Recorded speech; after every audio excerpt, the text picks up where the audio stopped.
बिस्मिल्लाहिर्रहमानिर्रहीम। अस्सलाम वालेकुम दोस्तों, उम्मीद करता हूं कि आप खैरियत से होंगे। तहरीक इंसाफ के लिए आज का दिन बड़ा अहम दिन है, क्योंकि एक तरफ जहां इमरान खान और बुशरा बीबी की रिहाई और जमानत का हुक्म जो है वो दे दिया गया है, तो वहीं दूसरी जानिब पाकिस्तान तहरीक इंसाफ के दीगर जो कारकुन हैं उनको भी अचानक से 51 मुकदमात के अंदर उनको जो है एक ही दिन में जमानतें जो है मिल गई हैं। इस हवाले से हम गुफ्तगू करेंगे और इसके साथ साथ हम गुफ्तगू करेंगे हुकूमत के लिए जो जजेस के खत का मामला है, ये एक तरह से गले की हड्डी बनता चला जा रहा है, क्योंकि जो एक रुकनी कमीशन कायम किया गया था जस्टिस तसद्दुक हुसैन जिलानी की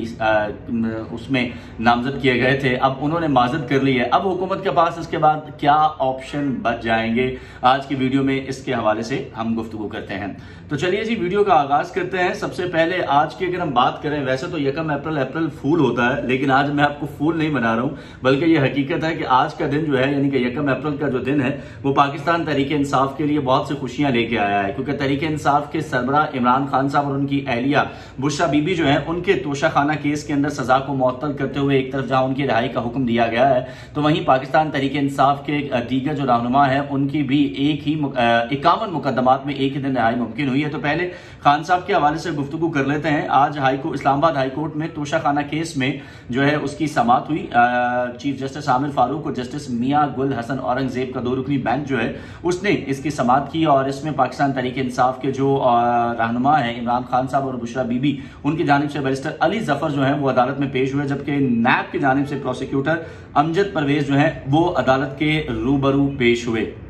काफी गर्मा गर्म जो है आज के समाअत के दौरान जो है वो बहस रही। अगर मैं इसकी तरफ जाऊंगा तो यकीनी तौर पर वो तमाम के वीडियो का टाइम जो है वो इसमें गुजर जाएगा और आप भी इस पे बोर होंगे। लेकिन जो अहम चीज थी वो ये थी कि तमाम वकला के दलाल सुनने के बाद अदालत ने तोशाखाना केस में इमरान खान और उनकी अहलिया बुशरा बीबी जो है उनकी सजा को फौरी तौर पर मुअत्तल करके उनको रिहा करने का जो है वो हुक्म दे दिया है। इससे पहले अगर हम बात करें तो आज से लगभग तकरीबन 2 महीने पहले की अगर मैं बात करूं, एग्जैक्ट 2 महीने पहले, यानी कि 31 जनवरी को तहरीक इंसाफ के बानी और साबिक वजीर आजम इमरान खान साहब और उनकी अहलिया बुशरा बीबी जो है उनको तोशाखाना केस में 14 साल कैद बामुशक्कत की सजा जो है वो सुनाई गई थी। और एहतसाब अदालत के जज मोहम्मद बशीर जो है उन्होंने अडयाला जेल में तोशाखाना केस का रेफरेंस का फैसला सुनाया था, और 10 साल के लिए उन्हें किसी भी अवामी ओहदे के लिए, यानी कि इमरान खान और को भी किसी भी अवामी ओहदे के लिए 10 साल के लिए नाअहल कर दिया था।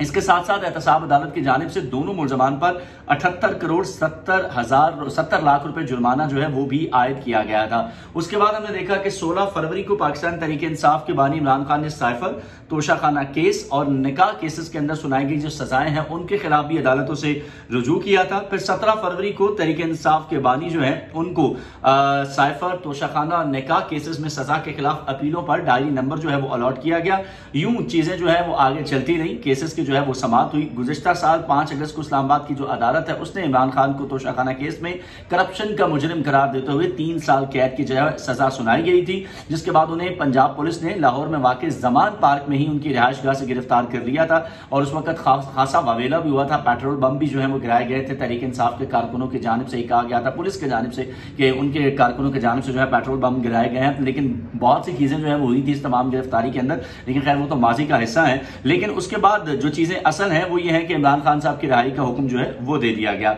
अच्छा, इस तोशाखाना रेफरेंस की जो है अगर हम बात करें तो मैं आपको यहां एक चीज क्लियर कर दूं कि इलेक्शन कमीशन ऑफ पाकिस्तान जो है उसने तोशाखाना केस में इमरान खान को नाअहल करार देने का फैसला सुनाने के बाद उनके खिलाफ फौजदारी कार्रवाई का रेफरेंस जो है वो अदालत को भेजा था, जिसमें अदम पेशी के बायस उनके नाकाबिल जमानत वारंट गिरफ्तारी जो है वो जारी किए गए थे। और इस रेफरेंस में इल्जाम आयद किया गया था कि इमरान खान ने तोशाखाना से हासिल होने वाले तहाइफ फरोख्त करके जो आमदन हासिल की उसे असासों में जाहिर नहीं किया, और यही वो रेफरेंस था जिसमें इमरान खान को जो है वो घड़ी चोर के तौर पर जो है वो मशहूर हुए थे। ऑपोजिशन की जानिब से घड़ी चोर के नारे जो है वो लगाए गए थे। उन्हें कहा गया था कि उन्होंने खाना काबा की जो शबी वाली घड़ी है उस घड़ी को जो है वो बेच दिया था, और यही इसी केस के अंदर। लेकिन अब अच्छी खबर यह है कि उनके हवाले से उनकी रिहाई का हुक्म जो है दे दिया गया है। इससे पहले अगर हम देखें तो दीगर और भी जो इमरान खान साहब के ऊपर जो है दर्जनों मुकदमात थे, उनमें से बहुत सी गिरफ्तारियां जो है उन पे उनकी जमानतें जो है वो हो चुकी हैं, लेकिन एक केस स्टिल अभी तक जो है हमें पेंडिंग नजर आ रहा है, जिसपे इमरान खान साहब की रिहाई जो है वो अभी तक मुमकिन नहीं हो सकी है, और वो है साइफर केस। इसे अगर हम तमाम केसों का बाप कहें तो वो गलत नहीं नहीं होगा। छोटे छोटे जितने केसेस हैं वो तो ज़ाहिर है हमें पता है कि तमाम पॉलिटिकली जो है उनके ऊपर ये केसेस जो हैं वो किन के कहने पे बनाए गए हैं, मखसूस इदारों और मखसूस लोगों की जानिब से हुक्म के बाद जो है ये केसेस बनाए गए थे। और अब इन केसेस में यूं लग रहा है कि शायद कहीं ना कहीं बैकडोर डिप्लोमेसी इमरान खान की जो है वो काम आ रही है और अब उनके राब्ते जो हैं वो कहीं ना कहीं मुक़तदरा इदारों से जो है वो होना शुरू हो गए हैं, जिसकी वजह से अब जो हमारी अदालतें जो कि हमेशा से इस्तेमाल होती हैं, ज़्यादातर इस्तेमाल होती रहती हैं इन इदारों के हाथों, और इस हवाले से ख़त जो है वो हम देख ही चुके हैं इस्लामाबाद हाई कोर्ट के जजेस का, जिसमें उनकी जानिब से कहा गया है कि किस तरीके से इदारे जो हैं उनके ऊपर दबाव डालते हैं फैसलों के हवाले से। तो अब लगता है कि उन इदारों के साथ शायद इमरान खान की बास परस जो है वो हो गई है, जिसकी वजह से अब एक तरफ जहां उनके खिलाफ मुकदमात में आहिस्ता आहिस्ता जमानतें होना शुरू हो गई हैं, तो वहीं पर तहरीक इंसाफ के जो दीगर कारकुन हैं उनकी जमानतें भी हो रही हैं। अगर हम बात करें हम्माद अजहर साहब की,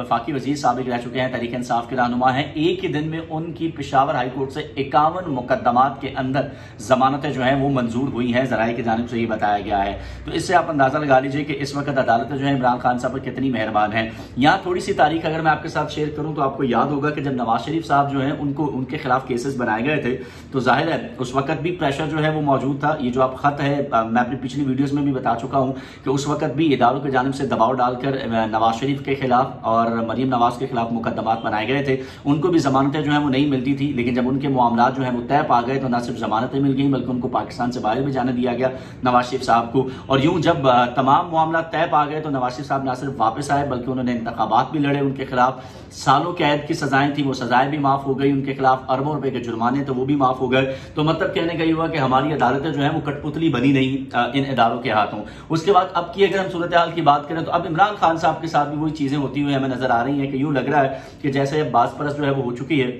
और अदालतें जो है एक बार फिर से हुक्म मान रही हैं, एक बार कठपुतली की तरह जो हुक्म उनको दिया जा रहा है। और उसी लिहाज से इमरान खान साहब के खिलाफ अब जमानतें भी मंजूर हो रही हैं और उनके खिलाफ जितने केसेस थे आहिस्ता आहिस्ता वो खत्म होते हुए उन पर जमानतें हमें होती हुई नजर आ रही हैं। लेकिन फिल वक्त जहां तक मेरा अपना ख्याल है और जरा ये बता रहे हैं इमरान खान साहब की रिहाई जो है वो इतनी जल्दी मुमकिन नहीं है, क्योंकि जब तक इमरान खान साहब मुकम्मल तौर पर अपने आप को जो है वो ताबे नहीं कर लेते हैं या एक तरह से झुक नहीं जाते हैं, तो तब तक इमरान खान साहब की रिहाई जो है वो कतई तौर पर मुमकिन नहीं है। बेशक अदालतें जो है उनको जितनी बार मर्जी जमानतें जो है वो दे दें या उनकी रिहाई का हुक्म दे दें। इससे पहले भी हमें पता है कि इमरान खान साहब को मुताबिक केसेस के अंदर जो है जमानतें मिल गई, इनकी रिहाई का हुक्म दिया, लेकिन इमरान खान फिर किसी न किसी केस के अंदर जो है वो अंदर ही रहे हैं। अच्छा, इसके साथ साथ एक और अहम खबर आज की, और आज की मेरे ख्याल में सबसे बड़ी खबर जो है वो ये थी कि हाई कोर्ट के जजेस के ऊपर जहां चीफ जस्टिस ने असकुद नोटिस लिया है, तो इन इल्जामात के ऊपर हाई कोर्ट के जजेस के इल्जामात पर जस्टिस रिटायर्ड तसद्दुक हुसैन जिलानी जो है, जो कि इंक्वायरी कमीशन के सरबराह मुकर्रर किए गए थे, उन्होंने इससे माजरत इख्तियार कर ली है और उन्होंने जो वजूहात बयान की हैं वो बड़ी टेक्निकली चीजें हैं, जो कि उन्होंने अपना खत लिखा है वजीर आजम शहबाज शरीफ साहब को। इस खत के अंदर जो है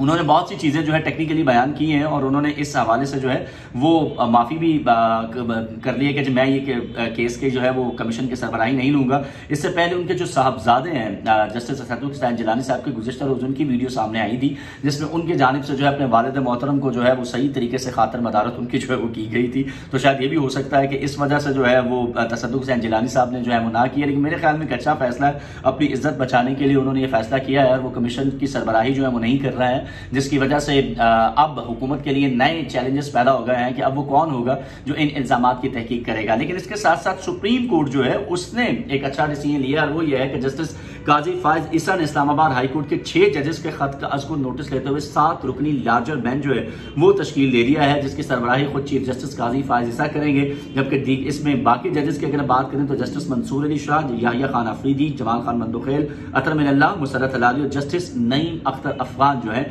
वो शामिल हैं। और बुध के रोज से यानी कि 3 अप्रैल की सुबह 11:30 बजे ये जो है समाप्त करेगा। तो परसों तमाम नजरें जो है वो अब सुप्रीम कोर्ट पर होगी। इस पे एक चीज आपको याद रहनी चाहिए कि 27 मार्च को इस्लामाबाद हाई कोर्ट के 6 जजेस जो है उन्होंने खुफिया एजेंसियों की मुबैना मदाखलत और दबाव में लाने से मुतालिक सुप्रीम कोर्ट जो है उसको जुडिशल काउंसिल जो है उसको ये खत जो है वो लिखा था। तो अब सूरत हाल किस तरफ जाएगी ये यकीनी तौर पर ये हफ्ता जो है वो बड़ा दिलचस्प होगा और ईद से पहले पहले ये जो तमाम मामलात हैं इनमें खासी गहमा गहमी जो है वो देखने में मिलेगी। दूसरी जानब हुकूमत जो है उसके लिए भी मुश्किलात अब पैदा हो गई हैं कि अब कौन सा ऐसा शख्स है जिसको उसको भी एतबार हो, हुकूमत को भी एतबार हो और वो ऐसे लेके आए, वो उसकी जो है बाकायदा तौर पर कमीशन जो है वो तहकीकात कर सके। तो ये आने वाला वक्त ही बताएगा जनाब। अब वीडियो पहुंच गई अपने इख्तिताम को, मुलाकात होती है आपसे अगली वीडियो में। मुझे इजाजत दीजिए। अगर चैनल पसंद आए, वीडियो पसंद आए तो लाइक एंड शेयर जरूर कीजिए, चैनल को सब्सक्राइब कीजिएगा। अल्लाह ने के बाद।